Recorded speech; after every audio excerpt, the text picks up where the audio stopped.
Morning students, I hope you all are safe and healthy at home. So students, आज हम first chapter की revision करेंगे. तो इसमें हमने जैसे स्टार्टिंग में हमने चैप्टर की स्टार्टिंग में हमने कुछ डेफिनेशंस पढ़ी थी और उनके बारे में समझा था. तो हम वही जो सारी डेफिनेशंस हैं वो दोबारा से रिवाइज करेंगे. जैसे फर्स्ट है कि इंटीजर्स क्या होते हैं, व्हाट आर इंटीजर्स. तो हमने पढ़ा था इंटीजर्स हम किससे रिप्रेजेंट करते हैं, कैपिटल आई या फिर कैपिटल जेड से. The integers include positive and negative integers.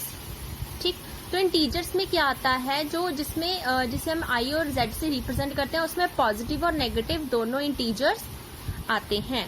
ठीक है, तो जैसे हम इसे कैसे रिप्रेजेंट करते हैं, कोई भी जैसे हम नंबर लाइन पे रिप्रेजेंट करें, नंबर लाइन का मैंने बताया था कि हमेशा नंबर लाइन का सेंटर क्या होता है, 0 होता है. उसके राइट में जाए तो सारे क्या आ जाते हैं, पॉजिटिव इंटीजर्स. उसके लेफ्ट में आए तो क्या आ जाते हैं, सारे नेगेटिव integers.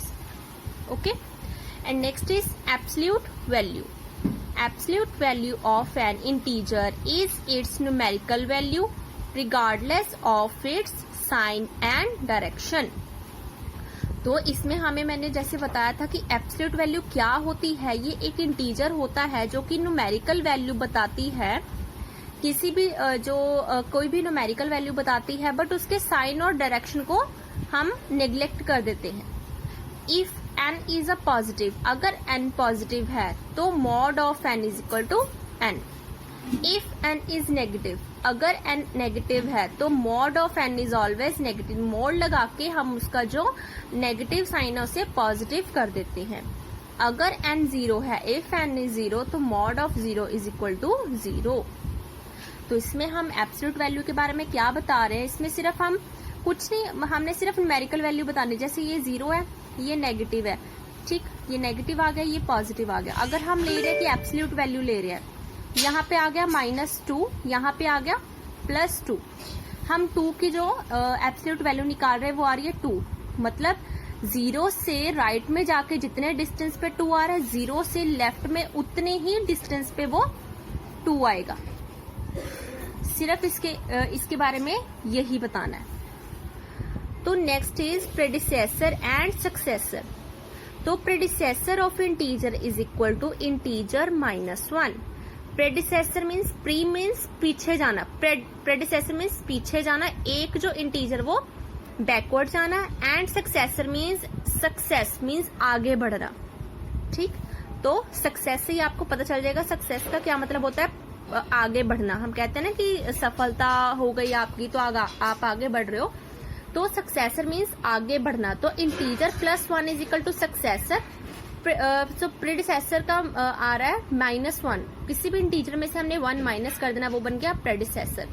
जैसे यहाँ पे आपको गिवन है कि कोई भी इंटीजर आपको गिवन है, जैसे हम ले रहे हैं 2 इंटीजर्स, उसका सक्सेसर क्या हुआ, हमने इंटीजर +1 कर दिया. आगे चले गए तो क्या गया, 2 + 1 3. तो अब प्रेडिसेसर निकालना 2 - 1, 2 - 1 हम प्रेडिसेसर क्या आ गया, 2 - 1 1. अब ऐसे ही थर्ड क्या आ गया, comparing integers. If m is the right of n, if m is the right of n, अगर m जो है n का राइट है on the number line, then m is greater than n.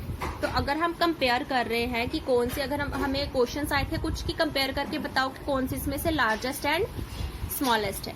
तो अगर क्या है, m is on right side, m जो है ये नंबर लाइन के क्या है, ये 0 है, ये नंबर लाइन के यहाँ पे आ गया m. ठीक है, तो n मतलब क्या है, लेफ्ट में है. अगर m यहाँ पे भी हो सकता है और 0 की साइड भी हो सकता है. ठीक है ना, तो क्या है, then m is greater than n. Obvious है, जो पॉजिटिव लाइन जितनी ज्यादा इंक्रीज होगी वो टर्म उतनी बड़ी होती जाएगी. अगर यहाँ पे हम n1 ले रहे हैं और m क्या ले रहे हैं आगे, मतलब 2 या फिर 3 ले रहे हैं, तो ऑब्वियस है कि जो 3 है वो ग्रेटर देन ऑलवेज 1. और अगर हम n माइनस में ले रहे तो भी -1 से भी क्या m बड़ा होगा हमेशा.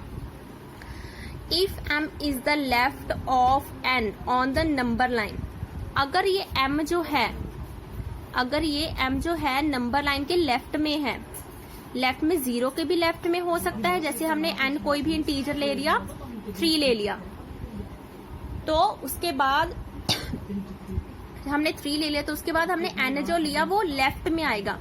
लेफ्ट में या तो यहाँ पे आ जाएगा 2 या फिर 1 आ जाएगा, ये था m, हमने n ले लिया ये, या फिर लेफ्ट में इधर भी तो आ सकता है। तो क्या हो गया, इससे हमें क्या पता चल रहा है कि सॉरी हम n अगर हमने यहाँ 3 ले लिया, m हमने लेफ्ट में लिया है, ओके, m हमने लेफ्ट में लिया है, तो क्या हो गया, m is less than n always बड़ा ही होगा। अब third is if m and n are the same point on the number line. अगर m और n जो है सेम पॉइंट पे है नंबर लाइन में, तो m is equal to n। अगर नंबर लाइन में जो वैल्यू m की है, जैसे हमने ले लिया m की वैल्यू हमने ले ली 3, ये m भी है और हमने इसे n भी लेट कर लिया, तो क्या हो गया, m is equal to n, मतलब 3 इज इक्वल टू 3। ऐसी फोर्थ जो आ गया एडिशन ऑफ इंटीजर्स। हमने इसके जो कुछ ऑपरेशंस पढ़े थे इंटीजर्स के, उनके बारे में ही बताया है। If m and n are 2 numbers then they are added as below. अगर m और n कोई भी 2 इंटीजर्स हैं, m और n 2 इंटीजर्स हैं, वो दोनों पॉजिटिव हैं, पॉजिटिव मीन्स दोनों प्लस हैं, तो प्लस m प्लस n क्या बनेगा उसका, क्योंकि यहाँ पे नेगेटिव साइन कुछ नहीं है, अगर एक बार भी कोई नेगेटिव साइन आ जाता है तो वो टर्म क्या हो जाती है, नेगेटिव हो जाती है, तो इसीलिए क्या हो गया, पॉजिटिव m प्लस n। अब सेकंड आ गया माइनस n, अगर दोनों नेगेटिव हो गए, यहाँ पे दोनों इंटीजर्स पॉजिटिव थे, अगर दोनों इंटीजर्स नेगेटिव हो गए तो क्या होगा, तो हम क्या करेंगे, ये भी नेगेटिव है, ये भी नेगेटिव है, तो हमने इसका नेगेटिव साइन कॉमन निकाल लिया, तो बीच में क्या कर दिया प्लस। अगर हम ऐसे भी कर सकते हैं, जैसे ये देखिए माइनस m है, ठीक है, प्लस माइनस n, ठीक है, ये माइनस m हमने ऐसे ही लिख दिया, फिर प्लस माइनस n आ गया, एंड उसके बाद हमने क्या कर दिया, ये भी माइनस है, ये भी माइनस है, हमने माइनस कॉमन निकाल लिया, तो क्या बच गया, m प्लस n। इन्होंने ऐसे इसे प्रॉपर सॉल्व किया हुआ है। अब उसके बाद क्या आ गया नेक्स्ट, प्लस अगर दोनों में से कोई एक इंटीजर्स क्या हो, नेगेटिव हो, तो क्या आएगा, अगर दोनों में से कोई एक इंटीजर नेगेटिव हुआ तो क्या आया यहाँ पे, plus m, okay, plus minus, तो क्या आ गया, m माइनस n आ गया, ठीक है। If m is greater than n, अगर m जो है n से बड़ा है तो हम लिखेंगे m माइनस n, ओके। अब उसके बाद अगर आ गया माइनस m प्लस n, तो क्या आ गया, n माइनस m, क्योंकि यहाँ पे क्या आ गया n, तो ये दोनों क्या पॉजिटिव, तो ये क्या होगा, minus m plus n, okay. हम इसे ऐसे भी लिख सकते हैं n माइनस m। अब यहाँ पे जो 6th टर्म आ गई, उसमें आ गया सब्ट्रैक्शन, जो इंटीजर्स हम लगा रहे हैं वो वाले सब्ट्रैक्शन। तो सब्ट्रैक्शन करना मीन्स उससे माइनस करा, तो subtraction is opposite of the addition. तो जो हमने ऑपरेशंस पॉजिटिव में लगाए हैं वही हमने लगाने हैं सारे सब्ट्रैक्शन में लगाने। It means m minus n is equal to m plus, इसे हमने ब्रैकेट में कर दिया n।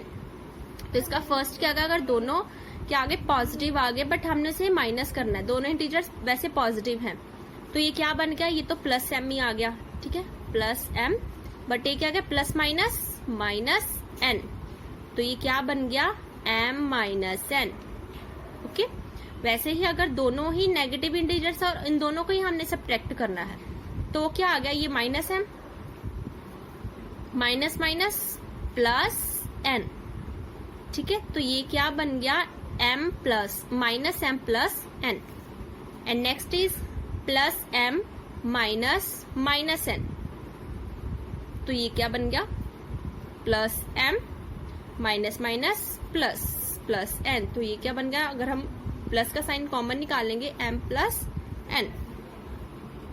अगर यहाँ कोई एक, हमने पहले n को नेगेटिव कर दिया, अगर हम m को नेगेटिव कर दें तो वही आ जाएगा, ये माइनस m आ गया, माइनस प्लस माइनस n। अगर हम इसमें से माइनस कॉमन निकाल तो क्या बन गया, माइनस m प्लस n। अब उसके बाद मल्टीप्लीकेशन ऑफ इंटीजर्स। अगर हम इंटीजर्स की क्या करते हैं, मल्टीप्लीकेशन करते हैं, तो उसमें क्या आ गया, पॉजिटिव m, अगर दोनों जो इंटीजर्स है वो क्या है, पॉजिटिव हैं, तो उनको हम मल्टीप्लाई करें तो plus plus plus simply multiply हो गए वो इंटीजर्स और उनके आगे प्लस का साइन पॉजिटिव इंटीजर्स आ जाएंगे। अगर दोनों में से कोई एक इंटीजर नेगेटिव हुआ तो ऑब्वियस है प्लस माइनस माइनस मल्टीप्लाई दोनों इंटीजर्स होंगे बट उनके आगे कौन सा साइन आएगा, नेगेटिव साइन आएगा। एंड थर्ड इज अगर n उसमें से हमने अगर फर्स्ट वाला यहाँ पे नेगेटिव किया था, अगर हम यहाँ पे सेकंड वाला नेगेटिव कर देंगे तो दोनों को मल्टीप्लाई करना है पर उनके आगे साइन कौन सा आ जाएगा, नेगेटिव। तो अगर दोनों नेगेटिव हैं तो क्या आ गया, दोनों मल्टीप्लाई जरूर होंगे पर माइनस माइनस प्लस, तो इनके आगे जो साइन आएगा वो कौन सा आएगा, पॉजिटिव आएगा। तो आपने सिर्फ इन साइंस को ही ध्यान में रखना है। वैसे आपके जो ऑपरेशंस है वो वैसे ही लगना है, प्लस माइनस जैसे हम लगाते हैं, बस आपने ये ध्यान रखना है कौन सा नेगेटिव है कौन सा पॉजिटिव है और इसे हमने सॉल्व करके कौन सा बना सकते हैं, पॉजिटिव नेगेटिव कैसे ये ऑपरेशंस इनमें सॉल्व होने हैं। तो इसमें से लास्ट आ गया बिल्कुल डिवीजन ऑफ इंटीजर्स, जो इनकी डिवीजन आ गई, मतलब इन्हें क्या करना है, डिवाइड करना है। If m and n are two numbers, तो अगर कोई m और n जो है टू नंबर्स है then they are divided as below. तो इनमें जो ऑपरेशंस कैसे लगेंगे, अगर हम m और n को डिवाइड कर रहे हैं तो वो दोनों क्या है, पॉजिटिव है। डिवीजन के एंड मल्टीप्लिकेशन के ऑपरेशंस क्या है, ऑलमोस्ट मतलब ऑलमोस्ट क्या सारे सिमिलर ही हैं इनके ऑपरेशंस। यहाँ पे भी हमने क्या किया था, अगर दोनों पॉजिटिव है तो मल्टीप्लाई होंगे, इनके आगे साइन क्या आ जाएगा, पॉजिटिव। तो यहाँ पे भी अगर दोनों पॉजिटिव है ये डिवाइड होंगे बट इनके आगे साइन कौन सा आ जाएगा, पॉजिटिव।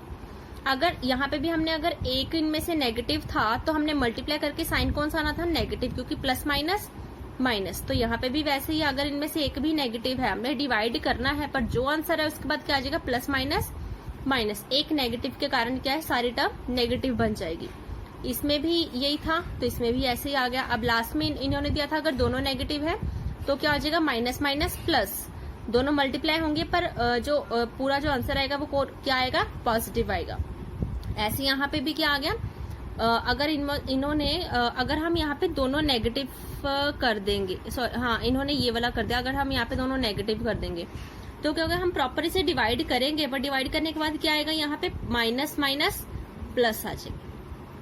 तो students I hope you all will understand कि हम मतलब फर्स्ट चैप्टर में बोला क्या हुआ है एंड उसमें करना क्या था। आप अगर आपको कुछ भी प्रॉब्लम आ रही है तो आप फर्स्ट चैप्टर की वीडियोस दोबारा एक बार देख लीजिए, आपको वहां से बिल्कुल क्लियर हो जाएगा। Thank you students.